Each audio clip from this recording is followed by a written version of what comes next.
আমি সকলো এটা কথা বুজিব লাগিব যে অসমৰ আটাইতকৈ দৰিদ্ৰ ছাত্ৰ ছাত্ৰীসকল চৰকাৰী স্কুলত পঢ়ে আটাইতকৈ দুখীয়া ল'ৰা ছোৱালী চৰকাৰী স্কুলত পঢ়ে আৰু তেওঁলোকক যদি আমি ন্যায় দিব নোৱাৰো শিক্ষাই অসমতাৰ সৃষ্টি কৰিব অকল ধনী মানুহৰ ঘৰৰ ল'ৰা ছোৱালী ডাক্তৰ হ'ব ইঞ্জিনিয়াৰ হ'ব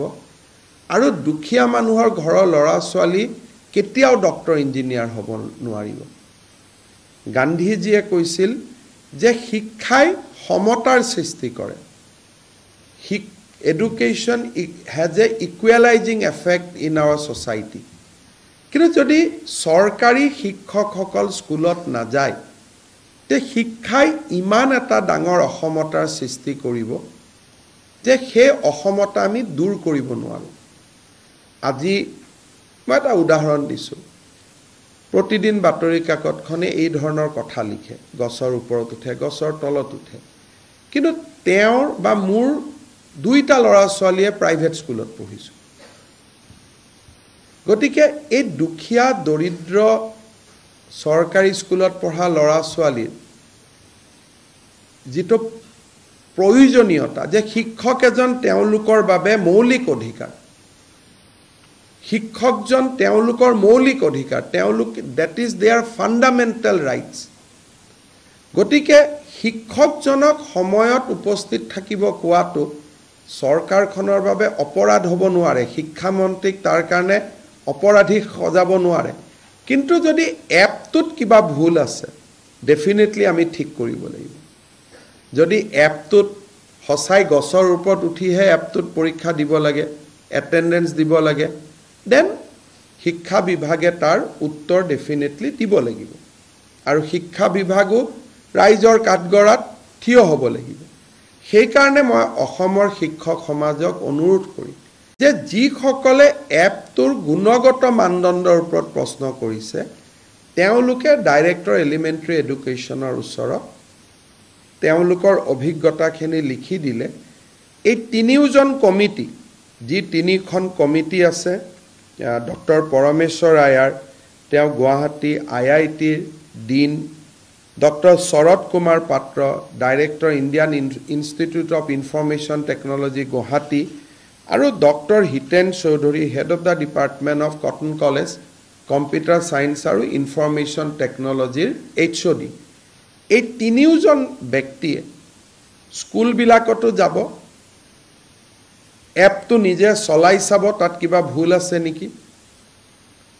আৰু শিক্ষকসকলৰ কথাও শুনিব আৰু তেওঁলোকে আমাক সাজেশন দিব যে এপটোক যদি কিবা ভুল আছে আমি কেনেকৈ তাক ইমপ্ৰুভ কৰিব পাৰো কিন্তু সময়ত যোৱা আৰু সময়ত স্কুলৰ পৰা অহা ইলেকশ্যনত লাগিলে আমাক ভোট দিয়কে বা নিদিয়ক সেই বেসিক নিডটোত আমি কম্প্ৰমাইজ কৰিব নোৱাৰো কাৰণ হি যদি কৰো তেতিয়ালে আমি মুখ্যমন্ত্ৰী আৰু শিক্ষা মন্ত্ৰীৰ আসনত বহাৰ আমাৰ কোনো অধিকাৰে নাথাকিব কাৰণ আমি ইয়াতে অসমৰ লাখ লাখ চৰকাৰী বিদ্যালয়ত পঢ়া দৰিদ্ৰ শিক্ষাৰ্থীসকলৰ বাবে আমি ৰাজনীতি কৰিছো গতিকে আমি যদি বেসিক কথাটোত কম্প্ৰমাইজ কৰো তেতিয়ালে আমি ৰাজনীতি কৰিবই নোৱাৰো কিন্তু যদি a section of teachers তেওঁলোকৰ যদি হসাকয়ে কিবা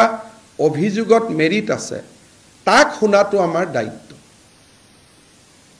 তাক শুনা তাক নিৰাময় কৰা আমাৰ দায়িত্ব গতিকে মই ৰাজ্যৰ শিক্ষক সমাজক আমাৰো ভুল থাকিব পাৰে মই নকওঁ যে আমি একেবাৰে ভুল কৰিব নোৱাৰা মানুহ আমাৰো ভুল থাকিব পাৰে কিন্তু এপটোৰ যদি গুণগত মানদণ্ডৰ ওপৰত কিবা ক'বলগীয়া আছে তেওঁলোকে ক'ব পাৰিব আৰু এই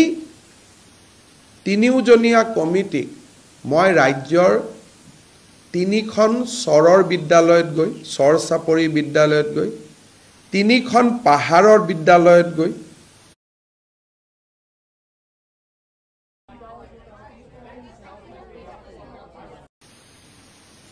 তিনিখন পাহাৰ তিনিখন চৰ আৰু তিনিখন আমাৰ একেবাৰে পিছপৰা অঞ্চলৰ স্কুলত গৈ এপখিনি ৰাতিপুৱা সেই সময়টোত নিজে ব্যৱহাৰ কৰি আমাক পৰামৰ্শ দিবলৈ মই আহ্বান জনাইছোঁ। কমিটিখনৰ লগত ময়ো কথা পাতি ল'ম। জুলাই মাহৰ 31 তাৰিখলৈকে যেহেতু গৰম বন্ধ থাকিব, সকলো শিক্ষকক এই কমিটিত মই তেওঁলোকৰ অভিজ্ঞতা কমপ্লেইন দিবৰ বাবে মই অনুৰোধ কৰিম। অহা কালি বা পৰহি পেপাৰত ইমেইল একাউণ্ট আদি কমিটিয়ে দি দিব আৰু আমি নিৰপেক্ষভাৱে এই কমিটিখনৰ প্ৰতিবেদন অহা 1 ছেপ্টেম্বৰত ৰাইজৰ আগত আমি প্ৰকাশ কৰিম। যে কিবা যদি বেয়াও দেখিছে এপটোত আমাক কি ক'ব, তেওঁলোকে ক'ব যে দুটা আৰু ইয়াত প্ৰভিজন সোমাই লওক, দুটা ভাল ছফ্টৱেৰ আনক, ভাল কৰক। ভাল কৰাততো আমাৰ কোনো আপত্তি নাই। চ' উইল ডু ডেট। মই ভাবোঁ যে এই